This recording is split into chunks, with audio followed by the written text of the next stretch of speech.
Kathleen Wynne on the witness stand. Sign me up. I'm Brian Lilly with the Rebel.media. I've said for a long time now that orange should be the new black when it comes to Kathleen Wynne, that our esteemed premier should be charged with something. I mean, why hasn't she been charged in the Sudbury by-election scandal?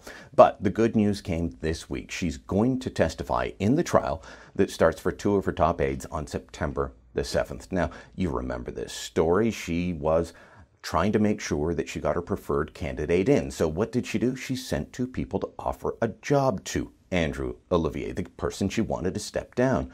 Well, that's illegal under Ontario's Elections Act. In fact, it's titled bribery. It's section 96.1. Let me read to you from that portion of the act. No person shall, directly or indirectly, give, procure, or promise, or agree to procure an office or employment to induce a person to become a candidate, refrain from becoming a candidate, or withdraw his or her candidacy. That's pretty cut and dry. And yet Wynne not only says that Jerry Lougheed, her Sudbury rainmaker, and Pat Sorbera, her former deputy chief of staff, are innocent, she's going to testify on their behalf. Let me remind you what they actually said. Here is Jerry Lougheed's conversation with Andrew Olivier, the former Liberal candidate that they didn't want to run this time. I come to you on behalf of the Premier and on behalf of, I guess, Thibault, or indirectly, to ask you if you would consider stepping down, even more than that, Andrew, nominating him. In the course of that deliberation, the Premier wants to talk to you. They would like to present to you options in terms of appointments, jobs, whatever, that you and her and Pat Sorbera can talk about. I come on behalf of the Premier.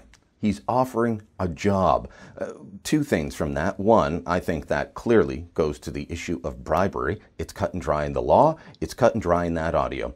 Two is that why isn't Wynne charged? He said he came on behalf of the Premier. By the way, so did Pat Sorbera when she had a follow-up conversation and was explicit in what she was offering Andrew Olivier not to be a candidate.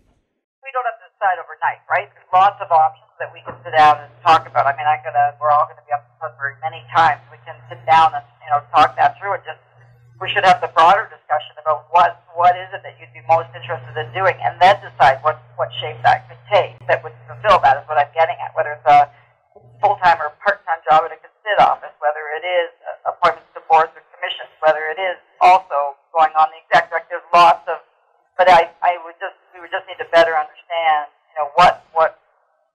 what is it that you most want to do. The timing for this trial is perfect. It's going to start just after Labor Day, September the 7th, up in Sudbury, and Kathleen Wynne and her Energy Minister, Glenn Thibault, are going to be on the stand. It's a perfect way to remind voters across the province just how corrupt this party has become. Every party needs to be tossed from office now and again, and the Liberals are long past that time.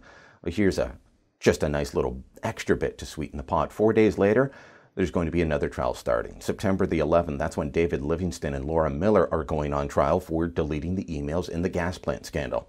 Now, it would be interesting to see if during any of the testimony, Wynne's name comes up, because she was around the cabinet table. She was the campaign manager. She was the one signing off on all of this and then trying to say nothing bad happened.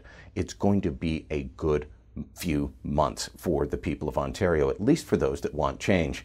Now, we can't forget that Wynne may be down at 15% support in the polls, at least in terms of her personal popularity, but she's also a canny campaigner, and there is a good chance that she could come back. So we'll be covering these trials extensively when they happen, bringing you the details and making sure that you can remind your family and friends why this government needs to go. We've been saying it for a long time. We even ran a petition. It's time to fire Wynne. Firewynne.ca. If you like the Rebel video you just watched, never miss another one again, click here to subscribe.